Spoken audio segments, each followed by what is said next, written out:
The return of the NBA. Here's the Michael Jordan. Oh, man.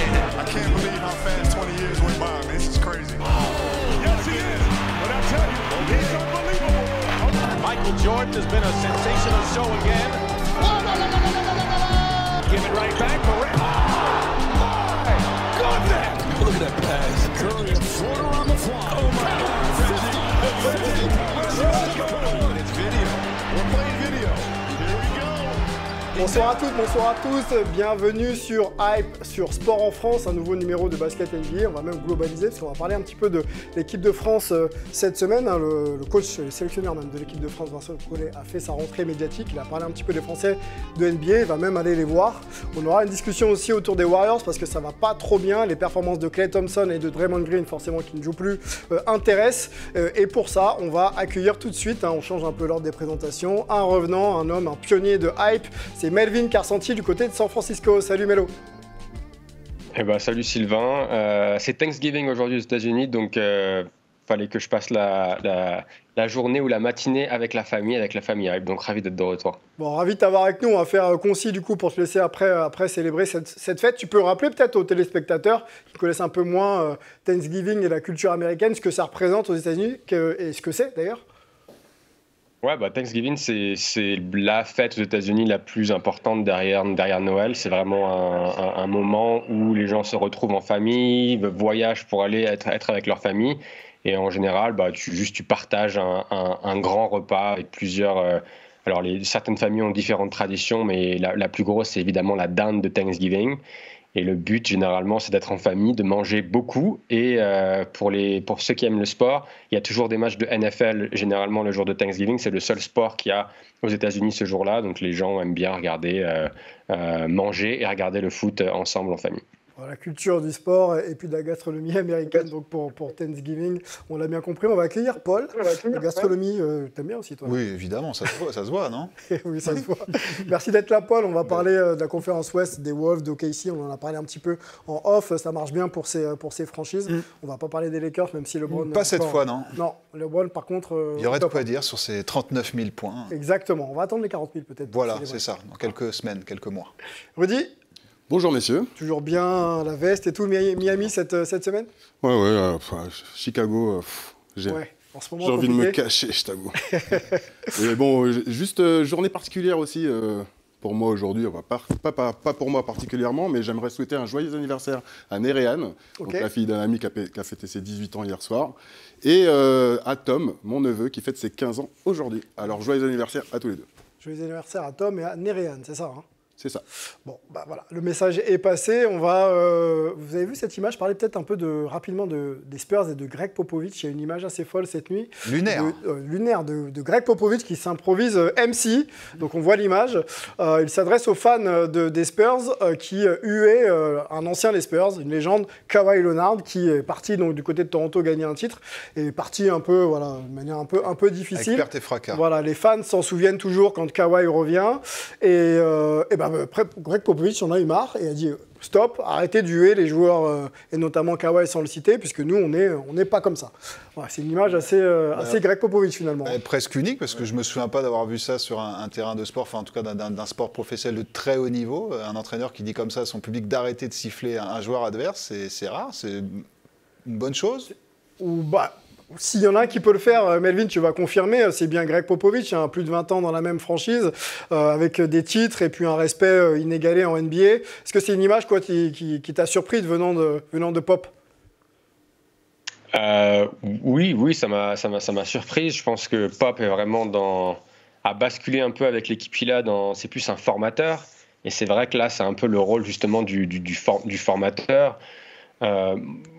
Perso, je trouve qu'il est allé un peu loin parce que je pense pas que, vu la façon dont il était hué, c'était pas parce que c'était Kawhi Leonard, parce qu'il y a eu toute cette histoire avec les Spurs il y a quelques années. Je pense que ils huaient juste un adversaire qui était au lancer franc.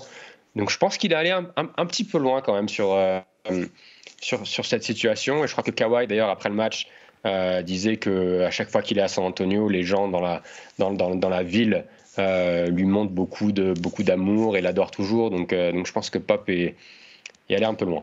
Bon, du pop dans le texte, peut-être pour réaffirmer aussi que c'est lui l'un des boss de cette franchise et qu'il en contrôle pas mal de choses. Voilà, c'était la petite image que je voulais qu'on évoque ensemble. On va tout de suite se lancer dans le French Corner pour parler donc des Français de NBA.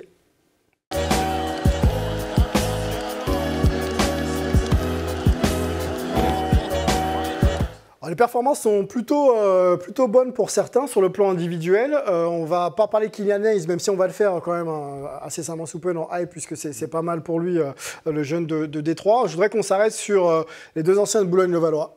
Bilal Koulibaly, qui joue donc du côté des Wizards de Washington, et donc Victor Wembanyama, vous le savez, hein, du côté des Spurs.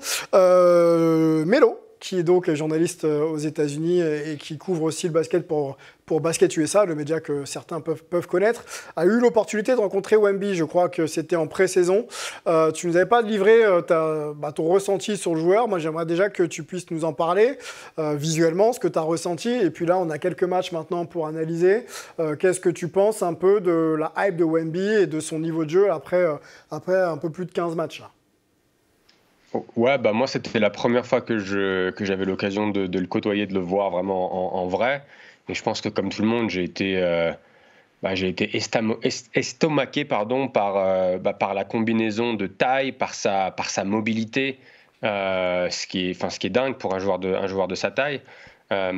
Après, j'avais d'ailleurs écrit un article sur Basket USA sur vraiment la Wemba Mania, où c'était la première fois en 11 ans que je couvre les Warriors, où je voyais les fans et les médias du côté adverse, alors que Steph Curry faisait son échauffement, parce que Wemby faisait son échauffement au même moment. Donc il y a cette curiosité, et je pense qu'il le montre depuis le début de la saison. Toute la hype est vraie, il la mérite. Et je pense qu'il surprend pas mal de monde. Moi, en premier, je ne pensais pas qu'offensivement, il allait pouvoir produire autant.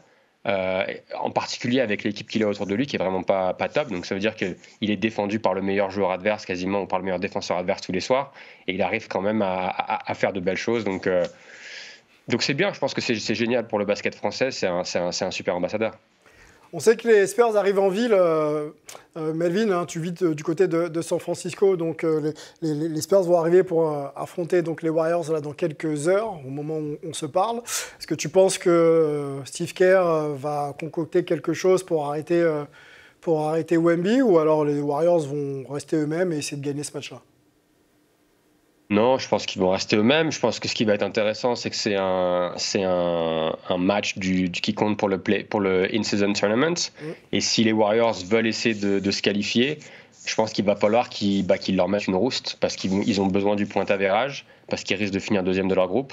Donc à mon avis, ça sera intéressant de voir si vraiment ils jouent l'écart. Après, les Warriors ont beaucoup de mal à bloquer l'intérieur cette saison. Donc moi, je suis curieux de voir si Popovich va utiliser Wembanyama plus dans la raquette, un peu comme il l'avait fait contre Phoenix quand il met ses 38 points, ou s'il va continuer un peu à jouer un peu plus à l'extérieur et au périmètre. Donc à voir. Bilal Koulibaly, allez, c'est son moment, on en parle. Le jeune arrière des Washington Wizards, drafté en 7e position par les Indiana Pacers et échangé dans la foulée, on se souvient de cette image, est en train de faire quelque chose, en tout cas du bruit, parce qu'il s'impose dans la rotation des Wizards. On se posait la question d'ailleurs s'il allait justement avoir du temps de jeu. Il en a. Quand il a du temps de jeu, il performe. On peut montrer ses statistiques. Pour une première saison, même pas accomplie, 8 points, quasiment 5. 44% de tirs à 3 points. 3 points, ouais. Énorme. Quasiment 3-6 rebonds et presque 2 passes de moyenne sur 14 matchs. Alors, on n'a pas le temps de jeu, mais il est assez variable. Hein. Il a déjà commencé, comme il est sorti du banc, mais il a toujours utilisé, en tout cas souvent utilisé quand même pour un rookie. Son équipe se classe 14e, donc ça, c'est peut-être un peu le bémol. Par-nous, peut-être, Rudy, parce que je sais que c'est un joueur que tu aimes beaucoup, de ce début de saison. Est-ce que tu es surpris ou est-ce que c'est un joueur qui finalement arrive à s'adapter finalement assez facilement à l'NBA? Alors oui, Bilal, c'est un joueur que j'adore même. De là à dire que je suis surpris, oui et non. Alors, dans ma position, vu que je l'adore, je ne suis pas surpris par ses performances. Par contre, je pense qu'il surprend son monde en NBA, ouais. Malgré tout. Il nous montre, en fait, depuis un an, depuis sa sortie des Espoirs, il nous montre à quel point il a une capacité d'adaptation, une intelligence de jeu, une capacité d'analyse aussi collective. on voit qu'il est arrivé au Washington Wizards. À l'image des Spurs, c'est une équipe qui est... Enfin, on se demande même si c'est une équipe. Et encore pire même avec les Jordan Poole, les Kuzma. Enfin voilà, il n'y a pas de jeu particulier. Mais il arrive quand même à sortir son épingle du jeu dans cette équipe-là. Il sort du banc, il fait 27-28 minutes par match en moyenne. Il arrive à maintenir un niveau de jeu, il choisit bien ses shoots. En fait, il joue sur ses qualités. C'est ça l'intelligence que Bilal il a. Et c'est ça ce qui peut être surprenant vis-à-vis d'un joueur de ce calibre-là, qui est totalement inattendu, c'est ça, c'est qu'en fait, il s'installe toujours de manière favorable.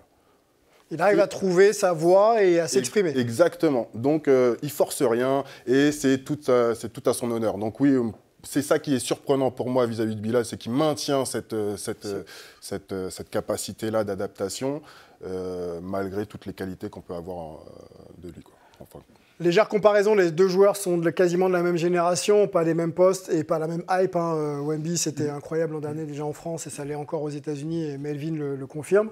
Par contre, Bilal commence à faire du bruit. C'est un certain Giannis, MVP et champion NBA, s'est exprimé sur les qualités du joueur. Il va faire une grande carrière en NBA s'il continue comme ça. C'est un joueur déjà très complet. Et on a une stat à vous montrer qu'il compare Bilal à LeBron James en termes statistiques. Pardon. LeBron James a 18 ans et 54 jours, je vais y arriver, avait réussi donc les stats de 36 points, 5 sur 7 à 3 points et 4 steals. Donc on est sur des stats, plus de 20 points, plus de 4 tirs à 3 points et plus de 4 steals. Et Bilal Coulibaly, je vais y arriver, l'a déjà fait à 19 ans, donc c'est un petit peu plus âgé que LeBron, mais ça situe quand même un peu la performance. 20 points, 4 sur 7 à 3 points et 4 steals. C'était contre les Nets le 12 novembre dernier. Paul, la réaction de Giannis, les performances de Bilal, notre chouchou ici, on peut le dire, on aime beaucoup. Complètement. Rudy parlait de son adaptation, sa capacité justement à jouer comme il l'a joué peut-être en France. Mais il progresse en fait finalement. Mais c'est une véritable éponge, Bilal. De toute façon, à chaque fois, nouvel environnement, il s'adapte, il apprend. Enfin, il a une capacité de compréhension assez impressionnante. Et puis il fait tout bien, quoi. Il a pris son propre chef pour lui faire la cuisine. Enfin, dans sa communication. Anglais impeccable. Anglais impeccable, comme Victor quasiment, quoi. Enfin, c'est vraiment impressionnant. Et puis évidemment, le plus important sur le parquet, quoi. Parce qu'on l'a vu défendre contre Doncic, on l'a vu défendre contre certains des plus grands joueurs de la ligue, et il n'est pas stressé. Enfin, il joue vraiment costaud, sérieux. Il a été aussi encensé par Lillard, donc il y a vraiment beaucoup de choses très intéressantes dans ce qu'il fournit. Et puis on l'attendait surtout en défense, et au final il se montre aussi beaucoup en attaque, ce que les dirigeants et les coachs des Wizards n'attendaient pas forcément de sa part. Donc on va voir, est-ce qu'il va pouvoir intégrer le 5 ? Parce que là, comme tu disais, il est limité à moins de 30 minutes. Est-ce que les Wizards ne vont pas vouloir lui donner justement plus de temps de jeu dans cette équipe qui est très bancale, on ne va pas se mentir. Est-ce qu'il n'est pas intéressant, Melvin, je te vois sourire, qu'on donne l'opportunité à Bilal peut-être de s'exprimer et d'être l'un des visages de la franchise à court, moyen et long terme, plutôt qu'un Jordan Poole qui pour l'instant ne semble pas... faire l'affaire. Alors, vu les contrats des deux joueurs, je pense qu'on n'est pas prêt à ce que Jordan Poole passe derrière Bilal. Ça reste un des franchise players avec Al Kuzma pour le pire ou pour le meilleur, j'ai envie de dire. Mais après, c'est vrai que moi, je rejoins ce qui a été dit, c'est-à-dire que tout le monde savait qu'il avait des qualités défensives. Je pense qu'en attaque, même pour moi, je suis le premier surpris. Je ne l'ai pas énormément suivi en France la saison dernière. Je ne m'attendais pas du tout à ce qu'il puisse faire ça. Et ce que j'aime beaucoup, c'est qu'il joue très simple, en fait. Il n'essaie pas de faire ce qu'il sait pas faire. Et il joue très, très juste. Et ce qui est très rare pour des rookies. On entend souvent les coachs dire que pour les rookies, le jeu NBA va beaucoup trop vite au début. Et on dirait qu'il est super à l'aise. Donc les deux, Bilal comme Wemby, sont vraiment super à l'aise. On a une transition qui est assez facile au final. Et je pense que, je rejoins Paul, je pense qu'on le verra dans le 5 de départ, sûrement après le All-Star Game, où une fois que là on voit les Wizards, je ne sais plus leur bilan, mais ils vont rien jouer cette saison. Donc je pense qu'une fois que leur saison est vraiment terminée, ils vont lui donner, je pense, un peu plus de responsabilité pour aider son développement et regarder vers les années qui arrivent. Le bilan, Melvin, 14e à l'Est et 2 victoires, 12 défaites. Donc ça fait peu. Et 7 défaites série en cours. Dernière question encore sur Bilal. Hein. On fait long, mais voilà, on voulait quand même aussi... puis il est très hype en ce moment.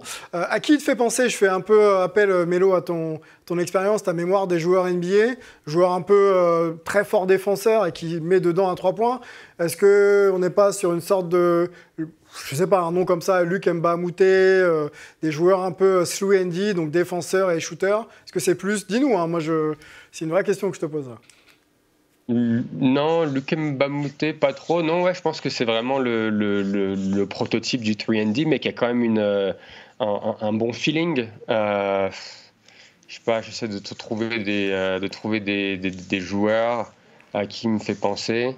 Je sais pas. Je peux te dire dans 20 secondes. Je pense que j'ai besoin de réfléchir un petit peu plus. Tu confirmeras ou pas, Mélo, mais on a entendu aux États-Unis parfois Baby Yanis, quoi, ou Yanis avec un shoot. On a entendu ça. Baby Yanis. Ouais. Wow. Ouais, c'est un bon compliment. Hein. Ouais. Bon, on reste sur l'équipe de France et Bilal. Je vous parlais de Vincent Collet en introduction. Il a fait sa rentrée médiatique et notamment chez les copains d'NBA Extra. Beaucoup de dossiers ouverts. On ne va pas tous les ouvrir ensemble. Le cas d'Evan qui inquiète. Le retour au top de Rudy Gobert. Qu'est-ce qu'il y avait aussi Wemby et son évolution, son utilisation d'ailleurs. C'est une discussion intéressante qu'il a ouvert Vincent Collet. L'utilisation donc de Wemby avec les Spurs. Bilal, on vient d'en parler. Et puis, bien sûr, le vivier de l'équipe de France, quoi. Qui va être le visage? Quels vont être les joueurs sélectionnés pour représenter la France au jeu de Paris? On vous a mis quelques noms, là. Donc, quel est plus évident? Notamment, bon, Evan Fournier, c'est peut-être pas évident, mais on a quand même des noms comme Nando De Colo, Franck Nilikina, il y a Rodrigue Beaubois. Peut-être même d'ailleurs le début de la liste, on peut peut-être s'arrêter sur le début de la liste, qui semble pas si évidente que ça. Donc, Evan, Kylian, Franck, Thomas Hurtel, Nando De Colo, Andro Albici, Rodrigue Beaubois, Eli Okobo, Isaiah Cordinier. Voilà, il y a quand même quelques noms là au poste meneur arrière. Est-ce que vous avez une préférence d'ailleurs sur les profils et sur les noms, Rudy? Oui, moi en arrière meneur, oui, déjà j'ai une préférence, j'irais sur Kylian Hayes, Beaubois. Après, c'est difficile de donner une team aujourd'hui parce qu'il y a tellement de paramètres quand même à prendre en compte. Là aujourd'hui, moi, Evan Fournier, je le mets dans le groupe.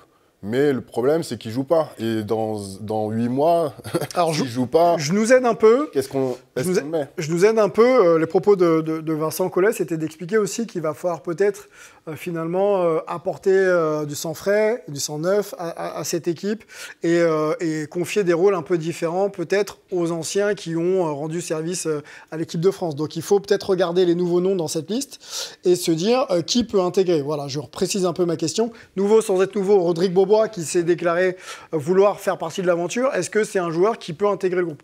Bah, potentiellement, oui. En plus, en meneur, on sait qu'on en a besoin. Thomas Hurtel, pour le moment, n'est pas encore sélectionné. La porte a été entrouverte. Mais en tout cas, voilà. Et ce que disait Vincent, c'est pour le moment, il a ouvert la porte. Est-ce qu'elle sera encore ouverte dans 8 mois? Voilà. C'est ça. Au moment de la sélection. Nando De Colo, oui. Oui, bah après, il est pas, on entend un peu ici et là qu'il est rincé. Je trouve qu'il a encore du gaz. Puis ça peut être une belle dernière compète pour lui. Il faut voir comment on voit en Euroleague, c'est quand même assez costaud pour l'instant au niveau. Il sort déjà du banc avec l'Asvel. Donc, ouais, pas forcément titulaire, mais je pense dans le groupe, oui. Et puis bon, Fournier évidemment. Enfin, c'est toujours pareil. Est-ce qu'il jouera? Thomas Hurtel. Thomas Hurtel, ça va dépendre de la Fédé, même de peut-être la ministre des Sports. Est-ce que la porte va être réouverte pour les joueurs ayant évolué en Russie? Mais bon, ça a l'air d'aller dans le bon sens, donc on verra d'ici là. Mais c'est vrai qu'il y a énormément d'incertitudes dans cette liste. On parlait des blessés, donc il y a Buzele, une grosse blessure. Nilikina qui est actuellement blessé, qui a beaucoup manqué aux Bleus lors de la Coupe du Monde. Donc ça c'est des joueurs qui ont leur place dans le groupe à coup sûr. Sur le cas de Nilikina, je vais peut-être mettre Melvin dans la discussion. C'est pas le même joueur qu'Evan Fournier. Evan Fournier a besoin de la balle pour s'exprimer. Très grand, enfin très fort scoreur. Neil Keller, on se souvient que le temps de jeu, quand il était à Dallas, était assez famélique aussi. Et quand il arrive en équipe de France, il s'est rendu tout de suite utile, voire presque indispensable. Est-ce que Evan Fournier peut être aussi un peu dans ce cas-là? C'est-à-dire, j'ai pas joué, je joue peu, Melvin, et pourtant, je suis pro, et puis si on fait appel à moi, je donnerai tout pour le maillot.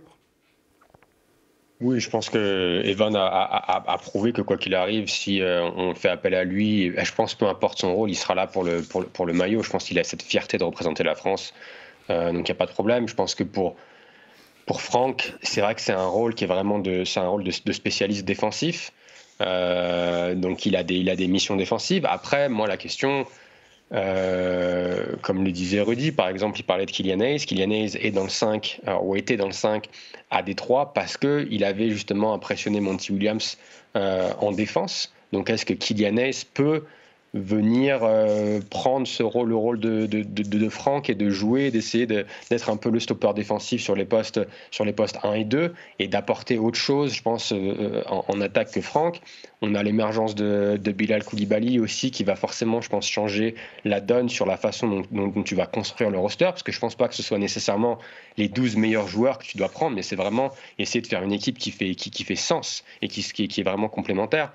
Donc à voir, mais oui, comme on le disait, les JO sont dans 8 mois, donc il y a beaucoup de choses qui peuvent se passer. J'espère pour Evan que d'ici là, il sera envoyé ailleurs qu'à New York et qu'il aura peut-être l'occasion justement de jouer un petit peu plus. Donc à voir. Et pour revenir sur le cas Bilal Koulibaly, moi, il me fait un peu penser à Mikal Bridges, mais des premières années à Phoenix. Très très fort en défense, qui montre du potentiel en attaque, mais qui n'est pas encore le Mikal Bridges qu'on voit aujourd'hui à Brooklyn. Et pas Miles Bridges, qu'on va évoquer dans quelques secondes. Un mot quand même sur Gershon Yabusele, qui s'est blessé gravement au genou, rupture des ligaments pour Gershon Yabusele, l'un des quasiment des tout meilleurs joueurs français depuis 2 ans. On lui fait déjà un bon rétablissement et on espère peut-être être valide pour cet été, quoi. Il n'a jamais déçu en bleu, Gershon. Jamais, toujours médaillé en plus, donc joueur un peu porte-bonheur. Bien sûr, hors Coupe du Monde cet été. On compte sur lui. Voilà, on compte sur Gershon et bon rétablissement. On va tout de suite enchaîner pour parler de mœurs en NBA dans le débat de la semaine.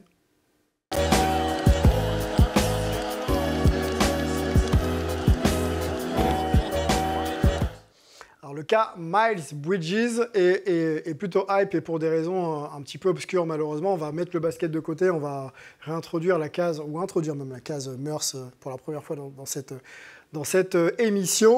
On vous présente déjà le joueur. Donc Miles Bridges est un joueur des Charlotte Hornets qui est classé dans la conférence Ouest, les Charlotte Hornets avec un bilan plutôt compliqué pour le moment, de 5 victoires et 9 défaites. Et on va remonter un petit peu le temps, et notamment au niveau de la saison 2022-2023. Et on va vous donner un petit peu les faits d'armes de Miles Bridges, puisqu'il est impliqué dans des violences conjugales et pour lesquelles il a dû répondre de ses actes devant la justice et devant la police. Donc on est en juin 2022, il est accusé de violences conjugales et de maltraitance infantile par sa femme, puisque lors des échanges un petit peu trop houleux, voire trop houleux envers sa femme, l'enfant était présent. Donc aux États-Unis, et Melvin et peut-être Paul peuvent le confirmer, dès qu'un enfant est face à ça. Selon les États, oui. Voilà. C'était même 2 enfants, les 2 enfants du couple. Voilà. Donc on a déjà un cas grave marqué en juin 2022. En novembre 2022, donc il négocie avec la justice donc de ne pas aller en prison et d'avoir 3 ans de probation. Donc il ne reconnaît, il dit pas qu'il n'est pas coupable, mais en même temps il reconnaît les faits. Il reconnaît les faits. Voilà, on va le dire comme ça. La NBA le suspend. La NBA le suspend 30 matchs. Donc en avril 2023 et en octobre 2023. Les mesures d'éloignement envers sa femme ne sont pas respectées, donc il rencontre, et je pense qu'il y va aussi pour faire des choses assez douteuses. Donc une nouvelle affaire est en cours et qui va être jugée donc, en février 2024, repoussée en février 2024, parce qu'un jugement devait avoir lieu en novembre. En novembre, là. Voilà. Et on parle quand même il aurait, on parle au conditionnel, jeté des balles de billard sur la voiture où se trouvait son ex-compagne avec les enfants à l'arrière. Et détruisant le pare-brise, c'est les accusations en tout cas. A priori, c'était pas une invitation à dîner classique. Malheureusement, alors, si on vous parle de ce cas-là, c'est parce que Miles Bridges est un joueur NBA aujourd'hui. Il a repris le cours de sa carrière. Il a joué 4 matchs. Il a même été décisif dans l'un d'entre eux pour une victoire récemment, quasiment au buzzer d'ailleurs. Est-ce que la NBA, messieurs, on se fait un débat global, on réintroduit des cas qui ne sont pas vraiment similaires, mais pour lesquels la NBA a statué, celui de Ja Morant, etc., on se rappelle. Hein. Est-ce que la NBA n'a pas, encore une fois, raté l'opportunité de frapper fort et de suspendre peut-être le joueur un peu plus longtemps, ou en tout cas de permettre à la justice, pour reprendre une expression célèbre, de faire son travail, et ensuite peut-être de juger justement le joueur s'il doit être apte à faire son boulot ou pas. Ça, c'est une première question, et je mets les Hornets dans cette même question, qui est donc l'employeur de Miles Bridges. Pardon. Alors pour moi, c'est assez délicat. Il y a 2 cas, la NBA. Donc la NBA, on voit que jusqu'à maintenant, toutes les décisions qu'ils peuvent prendre, surtout vis-à-vis des joueurs, dès qu'ils sortent un peu de l'éthique, parce qu'il y a une charte, il y a une charte en NBA, ils ont tendance à le faire après qu'il y a eu la décision de justice ait été donnée. Ouais. Et c'est ce qui s'est passé avec Miles Bridges. Donc là, jusqu'à maintenant, ils ne se positionnent pas parce qu'ils estiment qu'il y a encore une présomption d'innocence. Donc, ils laissent la justice juger de l'affaire, donner l'ensemble les tenants, les aboutissants de cette affaire. Et ensuite, eux, ils prendront une décision. Charlotte, c'est encore autre chose parce que je pense que là, c'est leur joueur, il est sous contrat. Est-ce qu'aux États-Unis, on permet aussi de suspendre les joueurs quand les affaires ne concernent pas spécialement le sportif, mais l'extra-sportif, justement? Donc, c'est assez compliqué de se positionner. Donc, moi, je pense que la NBA, pour le moment, aujourd'hui, de là leur taper sur les doigts, je pense pas encore. Par contre, la Charlotte, la franchise, je pense que là, par contre, on peut se poser la question sur l'importance qu'ils ont et la décision qu'ils ont à prendre vis-à-vis du joueur. Melvin, je vais te faire réagir. On va partir du côté des États-Unis.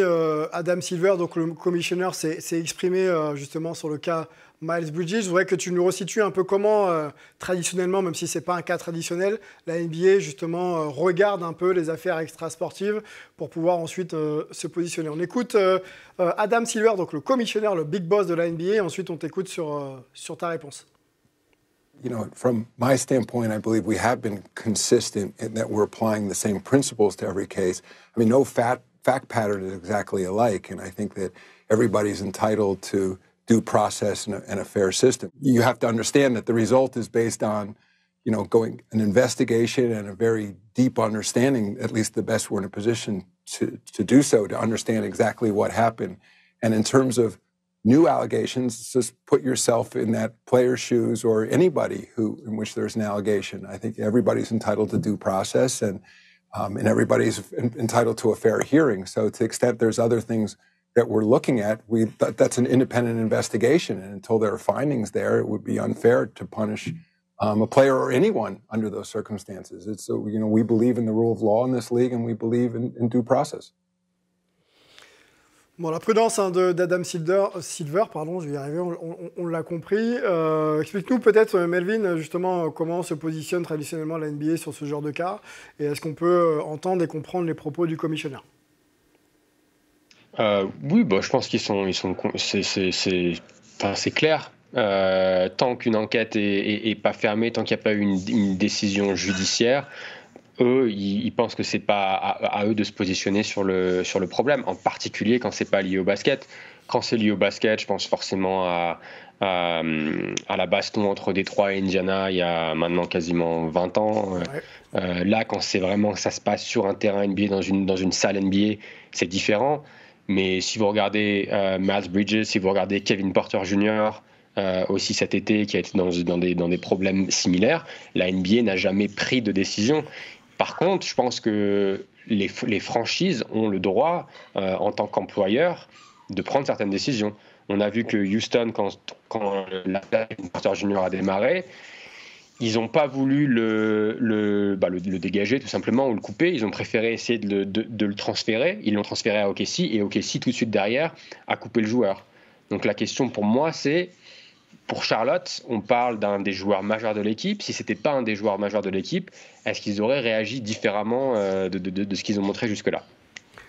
Paul, ton avis sur le cas et pour relancer peut-être le débat, est-ce que finalement le sportif doit toujours primer sur, on va dire, les conséquences sociales qui peuvent exister? Non, je pense pas. Alors, on parle, il a quand même écopé d'une première suspension de 30 matchs sur la première agression. Et alors, je sais pas si on a les images, mais on parle pas d'une petite agression. On les a, les images. Elle a quand même été défigurée, son ex-compagne. Donc voilà, c'est assez marqué quand même.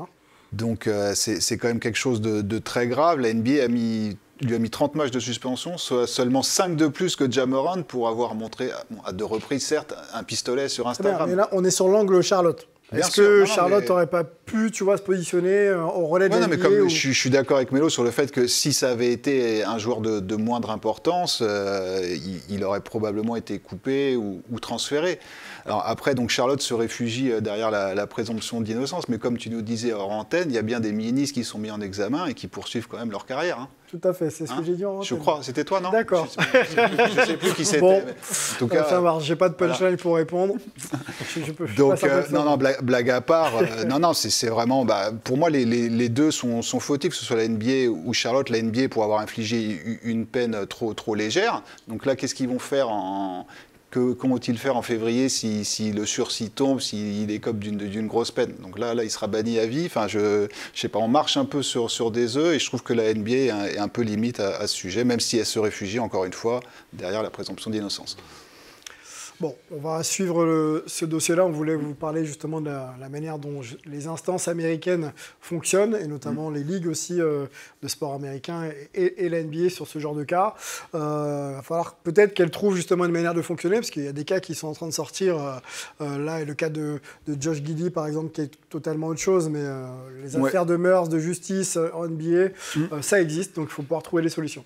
Ouais, mais c'est assez délicat, ce genre de problème dans le sport, et on le retrouve dans tous les sports. On l'a vu aussi, on va sortir des noms, mais les Benzema aussi avec l'équipe de France, qui a quand même joué à un certain moment, avec des affaires, les Aya, c'est ça, Oula, ça remonte un peu, tout ça. Oui, mais les Ribéry, tout ça. Donc on voit que dans le sport, ce genre d'affaires arrive quand même assez régulièrement, et la position des instances, que ce soit donc, les clubs, les franchises, la NBA ou l'équipe de France, enfin, voilà, c'est assez compliqué. À chaque fois, ils font du cas par cas. Et je pense que là, le cas Miles Bridges, c'est sûr, il sépare pas mal de monde.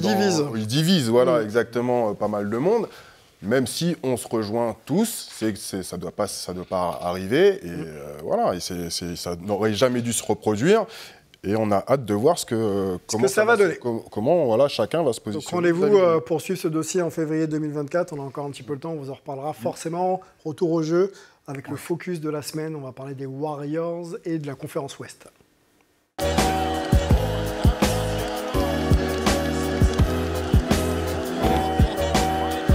Paul qui en profite pendant les jingles pour s'excuser de sa punchline. Absolument pas, je ne m'excuserai jamais.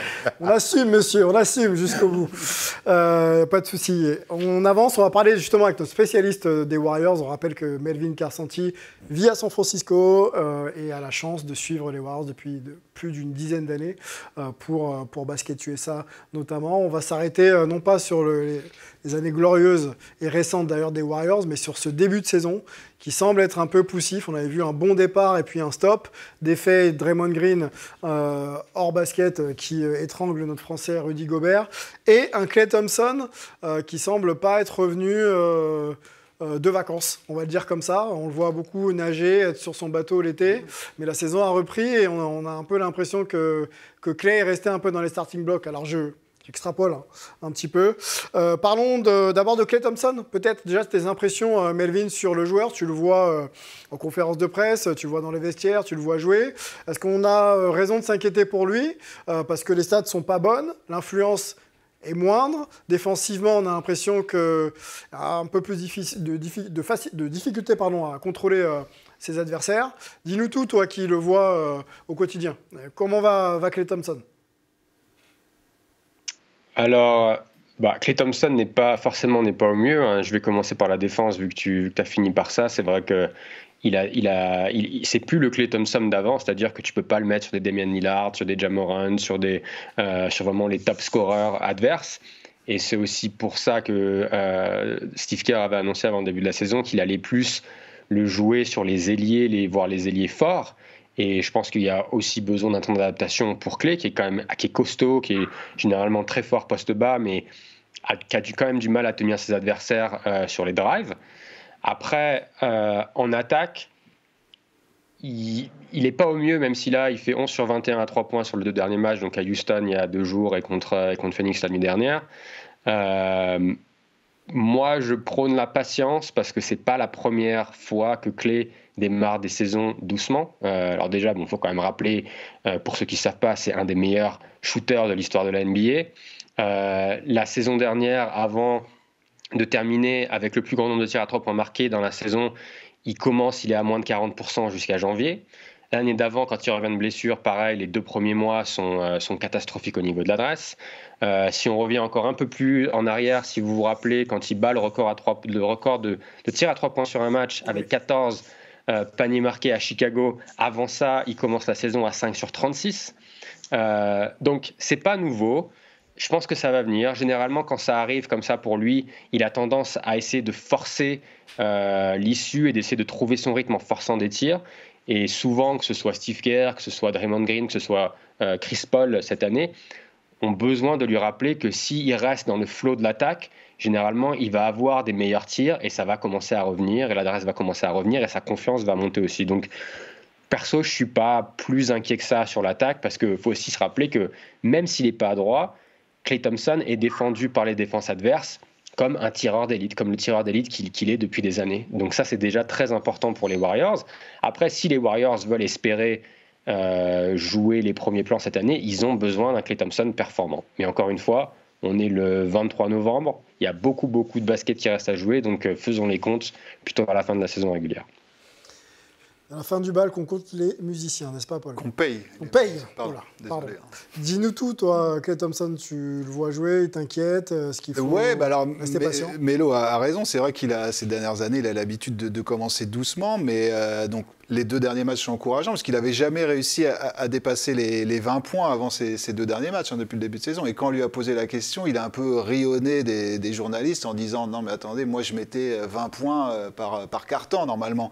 Donc est-ce que justement il se voit pas plus beau qu'il ne l'est actuellement ? Je sais parce que ça m'a fait un peu penser à la déclat de Carmelo Anthony quand on lui avait dit vous allez sortir du banc. Et là aussi pareil, il avait dit moi sortir du banc jamais de la vie. Enfin j'ai mis de mal, mais est-ce qu'il ne se voit pas peut-être être un joueur différent, c'est ça ?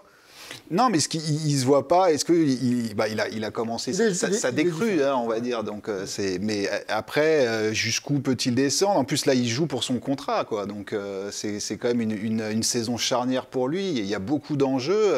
Je ne sais pas, j'ai envie de croire Melo, qui est le local de l'étape et qui pense qu'il va continuer à monter en puissance. Mais je me dis que la fin n'est peut-être pas si loin que ça. Ouais, je rejoins Paul aussi là-dessus. Et je te lance du coup, il y a quelques rumeurs, alors elles sont très très légères, et nous on s'est permis de se poser la question, un peu polémique, on va l'assumer, mais Klay Thompson est en fin de contrat, donc il joue pour re-signer long terme, et il va peut-être chercher le max, et ce serait bien légitime, on regarde tout ce qu'il a fait dans sa carrière. Est-ce que c'est pas le moment de penser peut-être à aller chercher d'autres atouts, et de laisser peut-être Klay Thompson avoir un contrat ailleurs qu'il méritera sûrement, quoi. Non, moi, ça me ferait mal au cœur de le voir partir des Warriors. Melvin rigole. Splash... On l'a tenté, Melvin. Il ne nous en veut pas. Non, les Splash Brothers, il ne faut pas les séparer. Pour moi, il faut qu'ils finissent leur carrière ensemble. Aux Warriors, voilà, Klay Thompson est indissociable des Warriors, comme Curry, comme Tony Parker à l'époque avec les Spurs. Enfin, il y a des joueurs comme ça que je pense... Voilà, j'étais un peu déçu de voir Parker finir sa carrière à Charlotte, sur le banc. Klay Thompson, voilà, si ça serait éventuellement ça l'issue. On vient de parler de son niveau physique. Voilà, on sent qu'il a plus de mal. Mais moi, je reste confiant malgré tout. Je suis comme Melo, je reste quand même confiant. On est au début de la saison. Voilà, il vient de rappeler que c'est dans ses habitudes aussi. Donc, non. S'il y en a un qu'on doit trader, je pense aujourd'hui, c'est plus Draymond Green. Oh, bah allons-y sur Draymond Green. Je crois que tu as entendu Melo. S'il y en a un qui doit être tradé, là, c'est Draymond Green. Bon, rappelons déjà qu'il a prolongé. Donc, 100 millions, voilà, 100 millions il va sur falloir 4 pouvoir ans. trouver les équivalents et qu'il est la pierre angulaire dans le vestiaire et sur le terrain des victoires des Warriors récentes, notamment le titre de 2022 déjà. Melvin, le cas de Draymond, on revient sur l'affaire sportive qui est devenue presque extra-sportive aussi, la gestion du caractère de l'homme, l'étranglement de Rudy. À quel point ça peut ou ça a perturbé l'équipe? Parce que depuis, il n'y a pas beaucoup de victoires quand même du côté des Warriors. Il n'y a pas beaucoup de victoires, certes, mais ils sont sans Draymond Green. Ils ont été sans Steph Curry pendant 2 matchs. Ils ont Gary Payton II qui est pas là aussi, qui s'est blessé à la cheville. Donc ça fait quand même beaucoup. Il faut aussi se rappeler que Draymond a raté le training camp et la prépa parce qu'il s'était blessé à la cheville. Donc il n'y a pas eu beaucoup de temps pour cette équipe pour vraiment bosser sur un collectif et incorporer des nouveaux joueurs. Après, j'ai eu, alors je ne sais pas s'il faut dire la chance ou l'opportunité d'être dans la salle quand ce qui s'est passé avec Rudy s'est passé. C'est un des trucs les plus choquants que j'ai vu dans une salle NBA. Je veux dire, c'était hallucinant.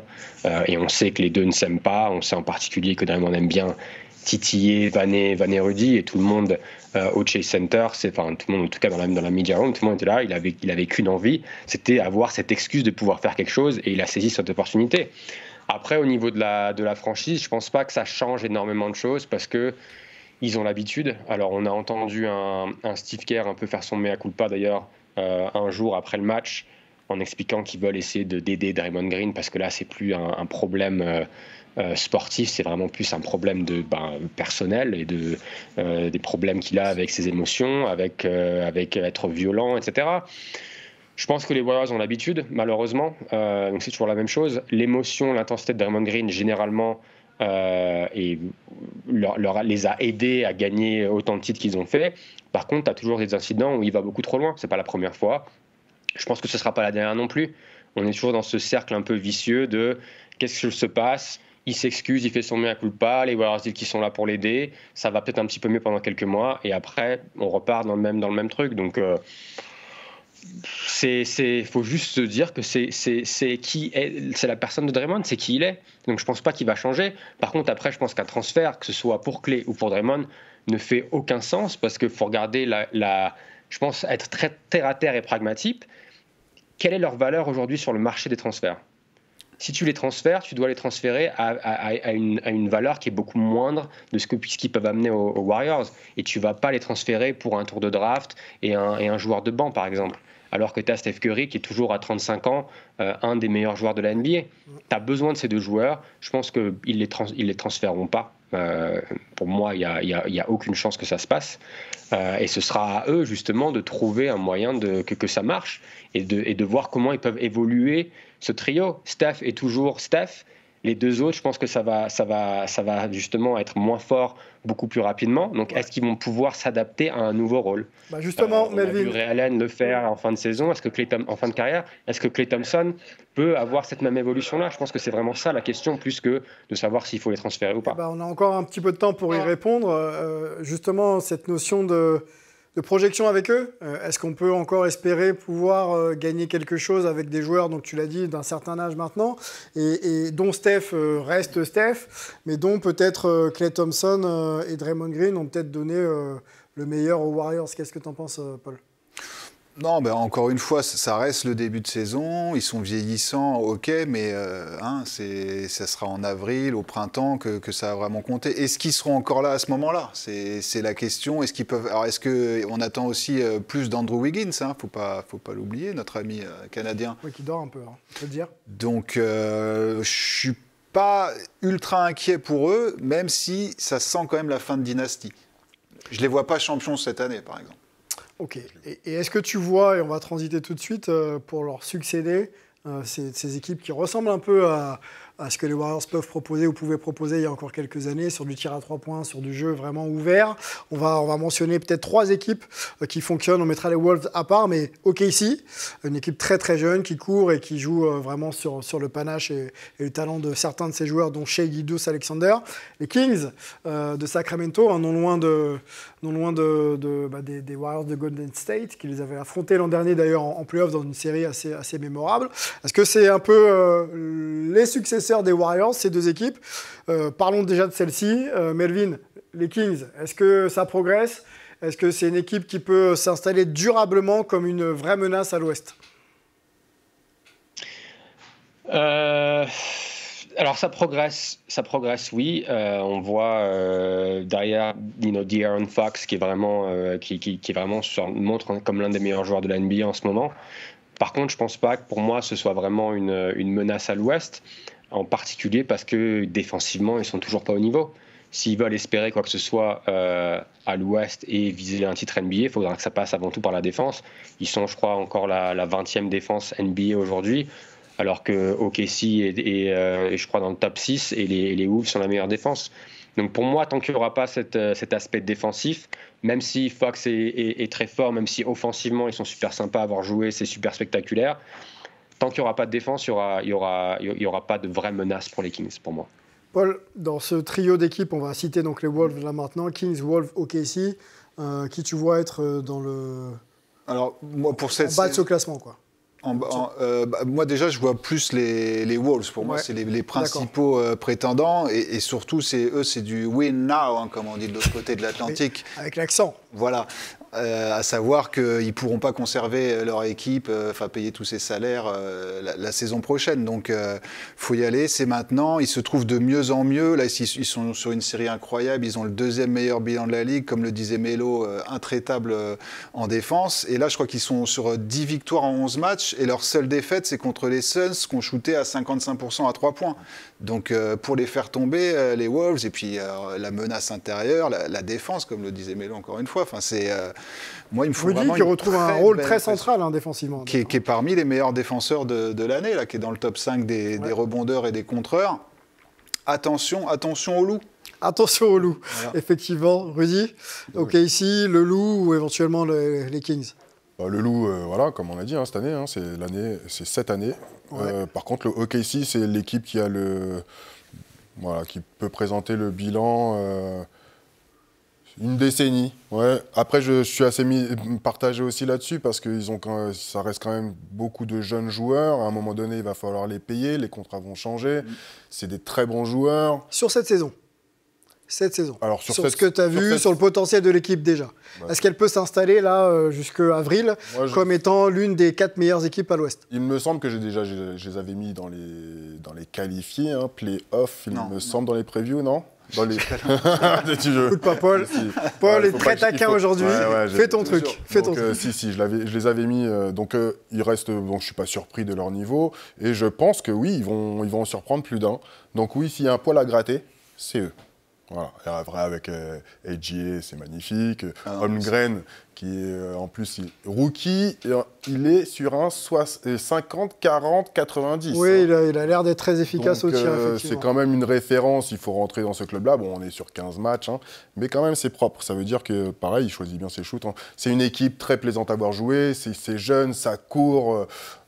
Ouais, pour moi, Melvin les a vus du côté de San Francisco et récemment, tu nous disais en préparant l'émission que tu avais été impressionné bien sûr par la jeunesse, mais déjà cette capacité à jouer ensemble, les joueurs ont identifié leur rôle et l'acceptent et ça donne les résultats qu'on voit. Ouais, moi je les avais mis dans le top 6 à l'Ouest avant le début de saison, mais pour moi ils sont en avance quasiment sur ça. Alors, encore une fois, on n'a encore joué que 15 matchs en NBA, donc ça peut changer, mais j'ai été impressionné par, ils sont méthodiques en attaque, et ça part du coach, Marc Daigneault, qui leur donne un plan de jeu, et c'est simple, ils attaquent le cercle. C'est vraiment du drive and kick. Il y a cette insistance sur aller dans la raquette, toucher la raquette, ressortir derrière, et vraiment prendre des tirs à 3 points qui sont très, très précis. Et Marc Daigneault disait qu'ils ont d'ailleurs des stats en interne pour mesurer la qualité des tirs à 3 points selon qui les prend, etc. Et donc ça m'a impressionné parce qu'ils ont une identité, ce qui est quelque chose de très important en NBA, avoir cette identité, la connaître et la respecter, et ils jouent sur leurs points forts. Et après, même au niveau de leur caractère, ils gagnent le premier match contre Golden State, ils les rejouent 2 jours après, les Warriors prennent 18 points d'avance, et ils baissent jamais les bras, et c'est Shai Gilgeous-Alexander qui les ramène. Jalen Williams prend le relais, Chet qui fait un 4e quart-temps un peu compliqué finit par marquer ce tir de folie pour envoyer le match en prolongation. Il y a vraiment il y a vraiment quelque chose, quoi. Il y a vraiment un caractère, il y a vraiment un gros potentiel. Alors après, évidemment, ça risque d'être un peu trop tôt pour se dire qu'ils vont finir en finale de conférence ou en finale NBA. Mais pour l'avenir, c'est vraiment un super projet. Il faut se rappeler qu'ils ont un coffre-fort avec 350 tours de draft pour potentiellement aller chercher d'autres joueurs. Donc ils peuvent faire peur pour la suite. Bon, l'équipe hype peut-être de cette conférence Ouest, c'est l'avenir. Ici, l'avenir est presque déjà le présent. Ouais. Un joueur qui ne fait plus partie de l'avenir, mais qui continue quand même à performer, c'est LeBron James. Plus de 39 000 mois en carrière, ce qui fait de lui, et je spoil déjà, vous le savez, le meilleur scoreur de l'histoire de l'NBA. On va se faire un petit quiz pour terminer cette émission. On n'en a pas l'habitude, on va se détendre ensemble et puis on va essayer de faire valoir nos connaissances. J'aimerais que vous me donniez, messieurs, et Mélo, bien sûr, tu participes bien sûr au quiz, un top 20 des meilleurs scoreurs de l'histoire de l'NBA. Alors, pas forcément dans l'ordre. Ok, on les a, nous les 20, enfin je les ai, couchés sur ma feuille. On fait un petit tour de table et vous me donnez un nom à chaque fois et puis on enchaîne. À chaque fois, ok. Melvin, à toi l'honneur, pas la peine que ce soit dans l'ordre.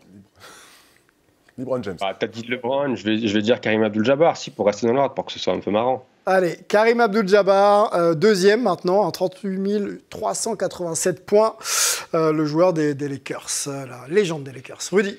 Karl Malone. Ah, vous allez me les faire dans l'ordre. On va te les faire dans l'ordre. Super, Karl Malone, troisième, 36 928 points, Karl Malone, légendaire joueur des Jazz, pas titré NBA. Alors, je vais casser l'ordre un peu, Kevin Durant. Kevin Durant, exactement, il est actuellement 11e dans notre liste et il ne devrait pas tarder à passer 10. Donc Kevin Durant, 27 363 points. Mélo. Je vais reprendre l'ordre, Kobe. Kobe, exactement, quatrième. Derrière Karl Malone, 33 643 points. La légende de défunte des Lakers, Kobe Bryant. Michael Jordan. Yes, dans l'ordre, vraiment. Michael. Le vrai, l'unique, 5e de ce classement. Mélo, on continue avec toi.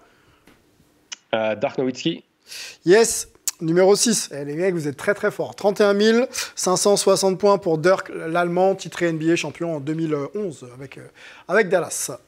Je vais casser l'ordre encore. Vas-y. Moses Malone. Moses Malone, ouais, 10e. 10e Moses Malone, l'intérieur des Sixers, qui finit en tout cas sa carrière aux Sixers. 27 409 points pour le shooter, un très fort scoreur de l'époque. Paul? Julius Erving. Julius Erving, alors je consulte. Non, il n'est pas dedans. Désormais. Sortez-moi de là. Éteignez la lumière, fermez les micros. Mélo? Carmelo Anthony.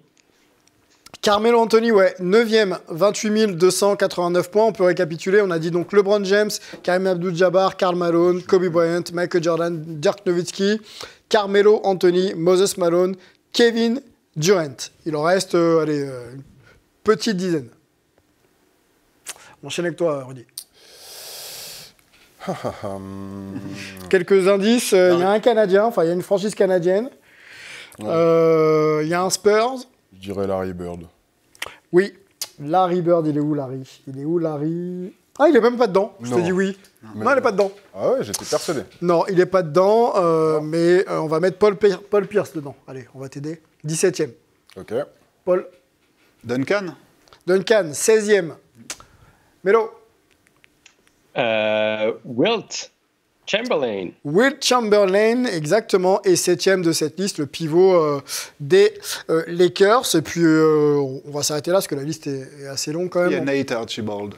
Non, il y a Elvin Hayes, il y a Hakeem Olajuwon, Oscar Robertson, Dominic Wilkins, John Havlicek, Kevin Garnett et Vince Carter quand même. Vince Carter qui a joué longtemps, mais qui fait quand même partie du top 20. C'est quand même une vraie performance pour l'ailier américain. Voilà le petit quiz qu'on voulait se faire cette semaine. Bravo Mélo. C'est pas souvent. Je vous remercie pas. Allez, il n'y a pas de vainqueur pour pas perturber Paul.